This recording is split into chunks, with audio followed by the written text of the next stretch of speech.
ஈரோடு பக்கத்துல இருக்குதுங்க ஊரு, ஹீரோவா நினைச்சு சுத்துவாரு சார். எனக்கு பிடிச்சிருந்துச்சு, இமோஷன்ஸ் ரொம்ப இருந்துச்சு. ப்ளீச் லுக்ல நல்லா இருக்கு. இந்த லவ் ட்ரையாங்கிள்க்கு அப்புறம் வர கான்சிக்வன்சஸ் பத்தி இருக்கிற மூவி மாதிரி இருக்கு. ஹீரோ கிட்ட ஏதாவது கேள்வி கேட்கணும்னு தோணுச்சுன்னா என்ன கேள்வி கிட்ட ஏதாவது கேள்வி கேட்கணும்னா என்ன கேட்பீங்க? ஹீரோவே வந்துட்டாரு, கேளுங்க. ட்ரெய்லர் பாத்தீங்களா? எப்படி இருந்துச்சு ட்ரெய்லர்? நல்லா இருந்துச்சு. ட்ரெய்லர் பாத்தீங்களா? நல்லா இருக்கு.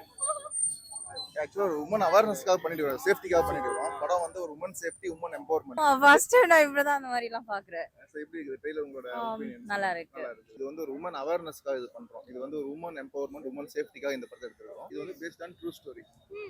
ஸோ காலேஜ் ஸ்டூடெண்ட்ஸ் எல்லாரும் கண்டிப்பா பார்க்கணும் இந்த படம். மறைமுகமாகவும் சரி நேர்முகமாகவும் அதை வந்து எடுத்து கரெக்டாக சொல்லியிருக்காங்க. நல்லா இருக்கும். ஆனால் அந்த படம் வர வெள்ளிக்கிழமை படம் ரிலீஸ் ஆகுது. 29th படம் ரிலீஸ் ஆகுது. கண்டிப்பா தியேட்டர்ல வந்து கண்டிப்பா போய் பாருங்க. வர வெள்ளிக்கிழமை 29 ரிலீஸ் ஆகுது. ஓகே, கண்டிப்பா படம் பாத்துருங்க. பெண்களுக்கு சமுதாயத்துல என்னென்ன நடக்குது, அது அவங்க எப்படி டேக்கிள் பண்ணி அவங்க இந்த ஸ்ட்ரகிள் எல்லாம் தாண்டி வரணும் அப்படிங்கிறது எல்லா பதிலும் இது இருக்குது.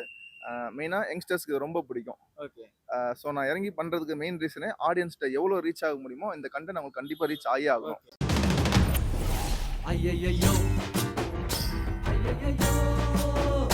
கடுக படம் பாருங்க. வர ஆகஸ்ட் 29 வெள்ளிக்கிழமை ரிலீஸ் ஆகுது. So thank you so much.